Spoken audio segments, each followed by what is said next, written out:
ಇವತ್ತಿನ ವಿಡಿಯೋದಲ್ಲಿ ರುಚಿಯಾದ ಆರೋಗ್ಯಕರವಾದಂಥ ತರಕಾರಿ ಸಬ್ಸಿಗೆ ಸೊಪ್ಪಿನ ಉಪ್ಪಿಟ್ಟು ತುಂಬ ಟೇಸ್ಟಿಯಾಗಿ ರೆಡಿಯಾಗಿತ್ತು. ಈ ಥರ ಒಂದು ಸಾರಿ ಟ್ರೈ ಮಾಡಿ ನೋಡಿ, ಹೇಗೆ ಬಂತು ಅಂತ ಕಮೆಂಟಲ್ಲಿ ತಿಳಿಸಿ. ಇಷ್ಟ ಆದರೆ ಲೈಕ್ ಮಾಡಿ, ಶೇರ್ ಮಾಡಿ, ಸಬ್ಸ್ಕ್ರೈಬ್ ಮಾಡ್ಕೊಳ್ಳಿ.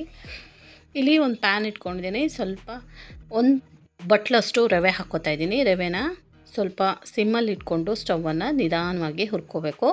ರವೆ ಚೆನ್ನಾಗಿ ಹುರಿದು ಕಲರ್ ಚೇಂಜ್ ಆಗಿ ಘಮ ಬರಬೇಕು, ಅಲ್ಲಿ ತನಕ ಇದನ್ನು ಚೆನ್ನಾಗೆ ಹುರ್ಕೋಬೇಕು. ಇದಕ್ಕೆ 2-3 ಸ್ಪೂನಷ್ಟು ಆಯಿಲ್ ಹಾಕ್ಕೊಂಡು ಹುರ್ಕೋಬೋದು, ಇಲ್ಲ ಡ್ರೈ ಆಗು ಹುರ್ಕೋಬೋದು. ನಾನಿವತ್ತು ಡ್ರೈ ಆಗಿ ಹುರಿತಾ ಇದ್ದೀನಿ.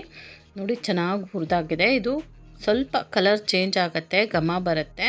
ಅಲ್ಲಿ ತನಕ ಹುರಿದಾದ್ಮೇಲೆ ಸೈಡಿಗೆ ಇಟ್ಕೊಂಡು ಇನ್ನೊಂದು ಬಾಣಲಿ ಇಟ್ಕೊಂಡು ಇದಕ್ಕೆ ಆಯಿಲ್ ಹಾಕ್ಕೊಳ್ಳೋಣ. ಒಂದು 4-5 ಸ್ಪೂನಷ್ಟು ಆಯಿಲ್ ಹಾಕ್ತಾಯಿದ್ದೀನಿ. 1 ಟೀ ಸ್ಪೂನಷ್ಟು ಸಾಸಿವೆ, 1 ಟೀ ಸ್ಪೂನಷ್ಟು ಜೀರಿಗೆ, 2 ಟೀ ಸ್ಪೂನಷ್ಟು ಉದ್ದಿನಬೇಳೆ ಮತ್ತು ಕಡಲೆಬೇಳೆನ ಮಿಕ್ಸ್ ಆಗಿರುವಂಥ ಟೀ ಸ್ಪೂನಷ್ಟು ಹಾಕೋತಾ ಇದ್ದೀನಿ. ಮತ್ತು ಇದಕ್ಕೆ ಕರಿಬೇವಿನ ಸೊಪ್ಪು ಹಾಕ್ಕೊಳ್ಳೋಣ. ಈ ಒಗ್ಗರಣೆ ಚೆನ್ನಾಗಿ ಘಮ ಬರಲಿ. ಬಂದಾದಮೇಲೆ 2 ಮೀಡಿಯಮ್ ಸೈಜ್ ಈರುಳ್ಳಿ ಹಾಕ್ಕೊಂಡು 4-5 ಹಸಿಮೆಣ್ಸಿನ್ಕಾಯಿ ಹಾಕ್ಕೊಂಡು ಚೆನ್ನಾಗಿ ಇದನ್ನು ರೋಸ್ಟ್ ಮಾಡ್ಕೊಳ್ಳೋಣ.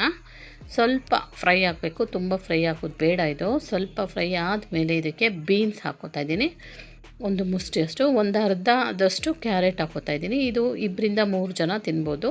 ಇಲ್ಲಿ 1 ಆಲೂಗಡ್ಡೆನ ಚಿಕ್ಕದಾಗಿ ಕಟ್ ಮಾಡಿ ಹಾಕ್ತಾಯಿದ್ದೀನಿ. 3 ತರಕಾರಿನೂ ಚಿಕ್ಕದಾಗಿ ಕಟ್ ಮಾಡಿ ಹಾಕ್ತಾಯಿದ್ದೀನಿ. ಇಲ್ಲಿ ಬಟಾಣಿ ಹಾಕೋಣ. ಫ್ರೋಝನ್ ಬಟಾಣಿ, ಹಸಿ ಬಟಾಣಿ. ಇದು ಒಣಗಿರೋ ಬಟಾಣಿ ಇದ್ದರೆ ಅದನ್ನು ಸ್ವಲ್ಪ ಕುಕ್ಕರಲ್ಲಿ ಕೂಗಿಸ್ಕೊಂಡು ಬೇಯಿಸ್ಕೊಂಡು ಹಾಕ್ಕೋಬೋದು.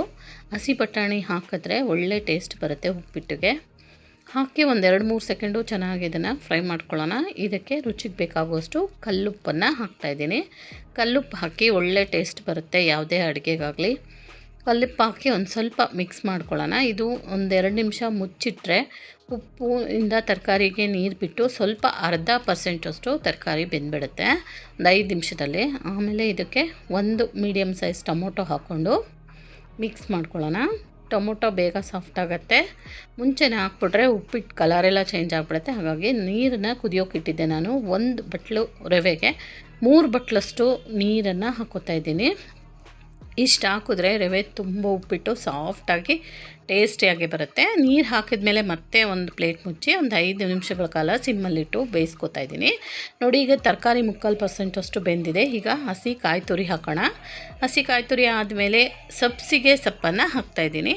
ನೋಡಿ, ಇದೇ ಈ ಉಪ್ಪಿಟ್ಟಿಗೆ ಒಂದು ಒಳ್ಳೆ ಟೇಸ್ಟ್ ಕೊಡೋದು ಮತ್ತು ಫ್ಲೇವರು ಟೇಸ್ಟಿಯಾಗಿ ಬರುತ್ತೆ. ಈ ಥರ ಸಬ್ಸಿಗೆ ಸೊಪ್ಪನ್ನು ಬಳಸಿ ಉಪ್ಪಿಟ್ಟು ಮಾಡಿ ನೋಡಿ, ಟೇಸ್ಟು ತುಂಬ ಚೆನ್ನಾಗಿರುತ್ತೆ. ನಿಮ್ಮ ಮನೇಲಿ ಎಲ್ರಿಗೂ ಇಷ್ಟ ಆಗುತ್ತೆ. ಇಷ್ಟ ಆದರೆ ಒಂದು ಲೈಕ್ ಮಾಡಿ, ಶೇರ್ ಮಾಡಿ, ಸಬ್ಸ್ಕ್ರೈಬ್ ಮಾಡ್ಕೊಳ್ಳಿ.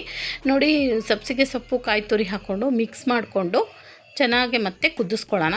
ಉಪ್ಪು ತರಕಾರಿಗೆ ಹಾಕಿದ್ದೆ. ಈಗ ಸ್ವಲ್ಪ ನೀರಿಗೆ ಹಾಕ್ಕೊಂಡು ಚೆನ್ನಾಗೆ ಕುದಿಸ್ಕೊಳ್ಳೋಣ. 5 ನಿಮಿಷ ಕುದ್ದಿ ಆದಮೇಲೆ ಇದಕ್ಕೆ ಹುರಿದಿಟ್ಕೊಂಡಂಥ ರವೆನ ಹಾಕ್ಕೋತಾ ಇದ್ದೀನಿ. ಸ್ಟವನ್ನು ಸ್ವಲ್ಪ ಸಿಮ್ಮಲ್ಲಿ ಇಟ್ಕೊಂಡು ರವೆ ಹಾಕ್ಕೊಂತ ಒಂದು ಸೌಟಿಂದ ನಿಧಾನವಾಗಿ ತಿರುಗಿಸ್ಕೋಬೇಕು. ಈ ಥರ ತಿರುಗಿಸೋದ್ರಿಂದ 1 ಗಂಟೆ ಇಲ್ಲದೆ ಇರೋ ಥರ ಬರುತ್ತೆ ಇದು ಉಪ್ಪಿಟ್ಟು. ತಿರುಗಿಸಾದ್ಮೇಲೆ ಮತ್ತೆ ಒಂದು ಪ್ಲೇಟ್ ಮುಚ್ಚಿ ಮತ್ತೆ 5 ನಿಮಿಷಗಳ ಕಾಲ ಸಿಮ್ಮಲ್ಲಿ ಇಟ್ಕೊಂಡು ಹರಳಿಸ್ಕೋಬೇಕು ಉಪ್ಪಿಟ್ಟನ್ನ. ನೋಡಿ, ಚೆನ್ನಾಗಿ ಹರಳಿದೆ. ತರಕಾರಿನ ಮಾತ್ರ ಪೂರ್ತಿಯಾಗಿ ಬೇಯಿಸ್ಕೋಬಾರ್ದು, 3/4% ಅಷ್ಟು ಬೇಯಿಸ್ಕೊಂಡ್ರೆ ಈ ಉಪ್ಪಿಟ್ಟಿನ ಜೊತೆ ಅದು ತಿನ್ನೋಕ್ಕೆ ಬಾಯಿಗೆ ಸಿಕ್ಕಿದ್ರೆ ತರಕಾರಿ ಟೇಸ್ಟು ಚೆನ್ನಾಗಿರುತ್ತೆ. ನೋಡಿ, ಟೇಸ್ಟಿಯಾದ ಸಾಫ್ಟಾದ ಉಪ್ಪಿಟ್ಟು ರೆಡಿಯಾಗಿದೆ. ಈ ಥರ ಚೌಟಿಂದ ಕೆಳಗಡೆ ಬೀಳಬೇಕು. ಈ ಥರ ಬಂದ್ರೇ ಉಪ್ಪಿಟ್ಟು ಸಾಫ್ಟಾಗಿ ರೆಡಿಯಾಗಿದೆ ಅಂತ. ಟೇಸ್ಟಿಯಾದ ಈಸಿ ರೆಸಿಪೀಸ್ಗೆ ನನ್ನ ಚಾನಲ್ಗೆ ಸಬ್ಸ್ಕ್ರೈಬ್ ಮಾಡ್ಕೊಳ್ಳಿ ಮತ್ತು ಫಾಲೋ ಮಾಡಿ.